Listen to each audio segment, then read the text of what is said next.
Um, we were talking about politics earlier at our table, and I'm sure most of you will remember the very famous thing that Harry Truman said: "If you want a friend in Washington, get a dog." And I loved Harry Truman, but he's wrong on that point. I came to Washington in 1989 and made fast friends with Warren Rudman, as an example. Paul Tsongas, who I campaigned against for president in 91 and 92. And we became friends, and Nikki and I are friends. I mean, I became very good friends with Jack Danforth as a consequence of the Entitlement Commission. And the award that we're presenting tonight to Mark is in tribute to basically, either you had the values of Jack Danforth before you went to work for him, or you acquired them after you went to work for him. I don't know how many of you enjoy reading history, but I do. And over the summer, among the things that I read was a biography of Louis Brandeis. And in that biography, there's a story about the Plessy versus Ferguson decision of 1896. And it was an 8-1 decision. And all 8 of the people who voted in the affirmative, Henry Billings Brown being the person who wrote the decision, were from the North.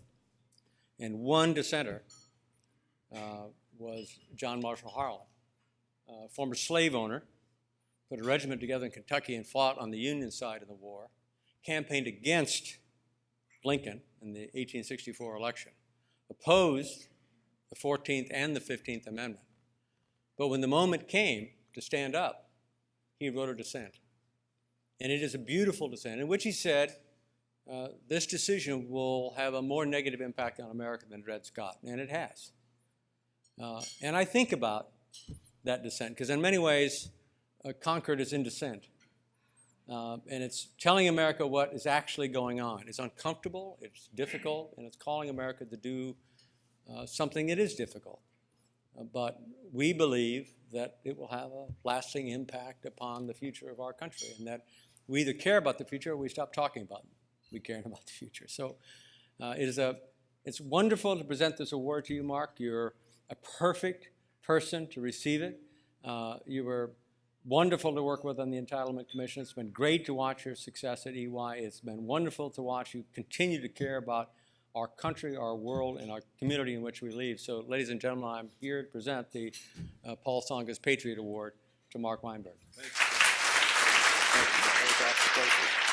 All yours. All right.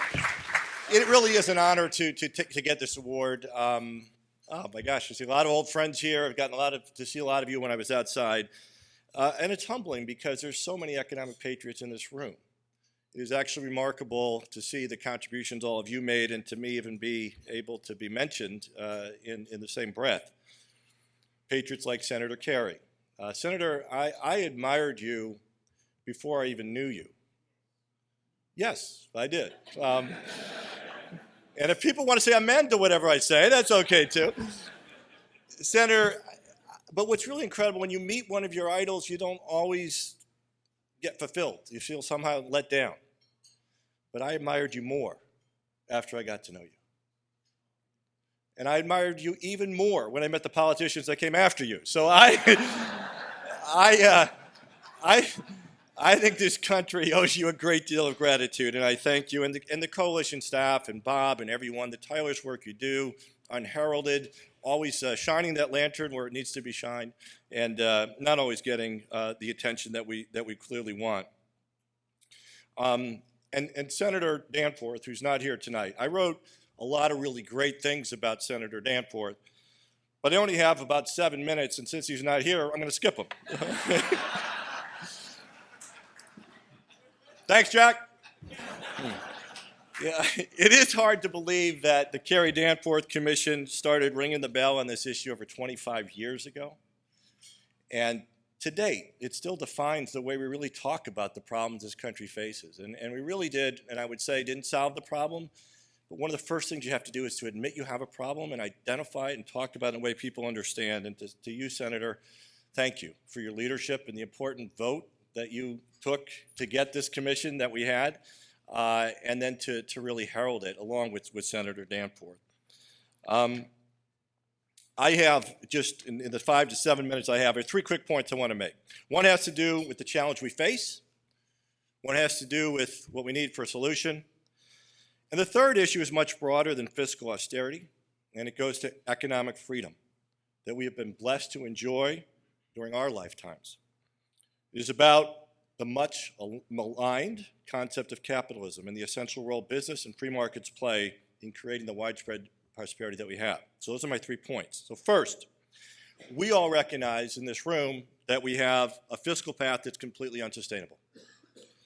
I know I'm preaching to the choir, but it's really important that we keep talking about it out loud, even though we are sometimes talking to ourselves, because there's so many people in America who just don't understand what's going on and where we are.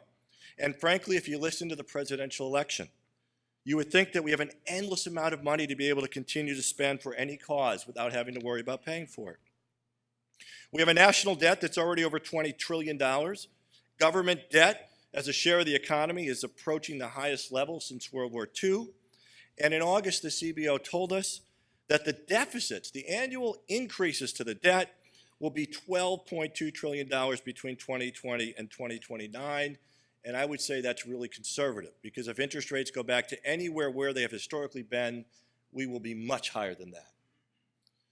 But the numbers are really too big for the American people to understand what that means. So what I like to do is focus more on the consequences of this huge burden that we have and what it means for our kids.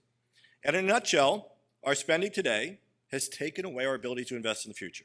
We are selfish and stealing money from our children to pay for things for ourselves. Today, for every dollar the United States government collects, 70 cents is already spent. And Senator Kerrey, I don't know if you ever remember saying this, you said the United States government has become an ATM machine. The money comes in and it just spits it out, giving it to someone else. I use that line all the time. I don't usually credit you, but this time I will, because you're in the room. It is. The dollar comes in the United States government, 70 cents is spent on entitlements and mandatory spending, interest on the debt. That leaves 30 cents left for everything else we think that runs this country. 15 cents of that 30 cents is for national defense, which some would say maybe is not enough. That other 15 cents is all we have left to invest in everything we think about for the future, for infrastructure, for research, for education, for development, for our kids. And today we already spend around $6 for the elderly on every $1 we spend for our children. We are making a conscious choice to allocate resources away from the things we know we're going to need to be successful down the road. And as deficits continue to rise, our ability to make investments will get even worse. And when interest rates return to normal, it's going to be very difficult. In short, we created a ticking time bomb. We don't know exactly when it's going to go off, but the wick is getting shorter and shorter. And once the bomb explodes, it'll be nearly impossible for the government to meet even the most basic obligations to the American people. So my second point is we can't solve this problem, but we are going to need the courage to make the right choices. To be clear, this is not a math or a policy problem. This is a political problem. And I found this out in 1994 when we had the commission. We put together a list of options to way that you can address this long-term imbalance. And the courageous members of the commission said, why don't you put it out as a staff report? And we put out a staff report. And it was leaked, and it showed up on the front page of the Washington Post. This is what the staff of the commission are proposing to their members, and it was like slashing Social Security and getting rid of Medicare, all these things. What's that? 10 days before the midterm election. So it wasn't very popular. So what happened? Within probably about 10 days, I got 650,000 postcards addressed to me as the chief of staff of this commission saying we were destroying the elderly. My own mother would not return my phone calls. This is how bad it got. And I learned then that politics was really the driving force behind all of this. So clearly, we need to have bipartisan people coming to Washington and talking about this issue. The other thing we learned in this issue, besides its politics, because you can't fix it. We proved this through a game we created way back then before games were even, Fortnite didn't even exist. we had a game where you could put in, you might remember, Gene, we had to put in, you could put in spending cuts and tax increases, and you could play with it to figure out how you balance the budget, and it showed how hard it was going to be to make it work, and that's what we were really trying to aim to do. What we did prove, though, is that you cannot fix it all with either spending cuts or tax increases. Spending is going to 28% of GDP. It's about 22 or so percent today. There's better people in the budget than me, and so you might correct me on some of these numbers, just not now. And we're taxing ourselves historically about 18%. It's a little lower today, about 17% or so. So the difference between 23% of spending and 17, 18%, that's the overall deficit we're talking about. Well, our spending is going to go to 28%. And historically, we've only been about 18% in taxes. So that is an unsustainable trend to see spending going that high and taxes staying flat. So you are going to have to make some really tough decisions on both sides of the equation. The rest of the world is allowing us to get away with this because they are buying up all our debt. We are not making great friends with the rest of the world right now. They are not going to support us forever on this endeavor. And we need to get our arms around this, honestly, for our future. Today's political climate is not exactly ripe for getting to this bipartisan consensus. But we have to keep pushing our leaders to work hard to get there. Because ultimately, this is bigger than politics. It's about securing our country's economic future. And it brings me to my third and final point.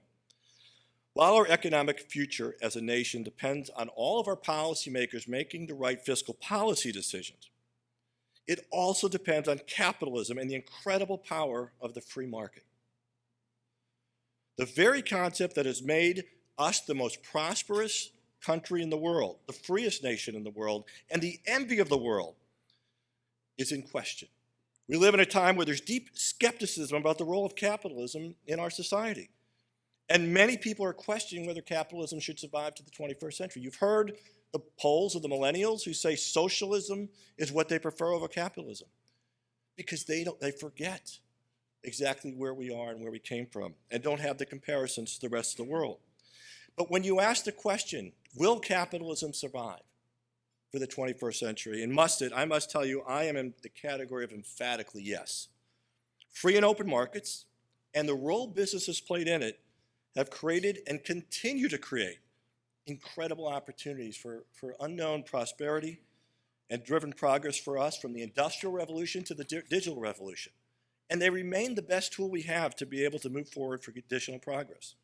Now, by the way, business plays a huge role in everything we think of to address income inequality in this country, which is probably the biggest, I think, one of the biggest social and economic and moral issues that we have. When you think about what business does and what you need to have addressing the income inequality, you want to have healthy, productive, and secure futures for the people. The vast majority of healthcare in this country, for all workers and Americans, is paid through the business system.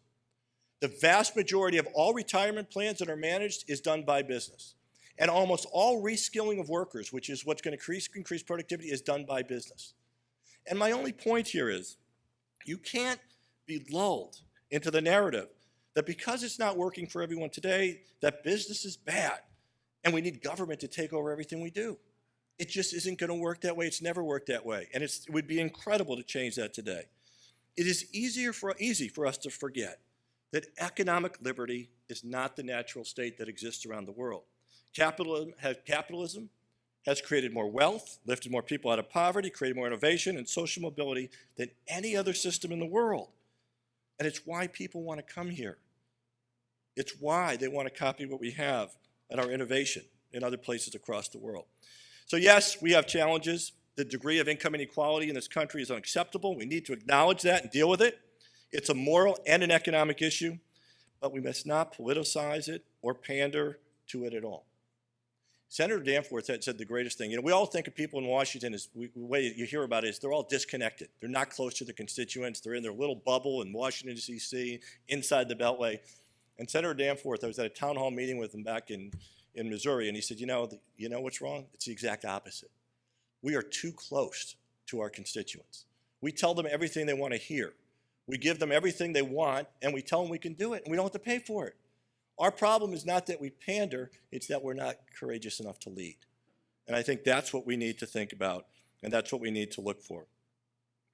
The enviable economic and social progress we've achieved in history is rooted in our economic freedom, freedom to make choices, freedom to compete, freedom to try new things and take risks.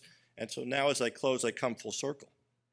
Our fiscal challenges pose a threat to that freedom.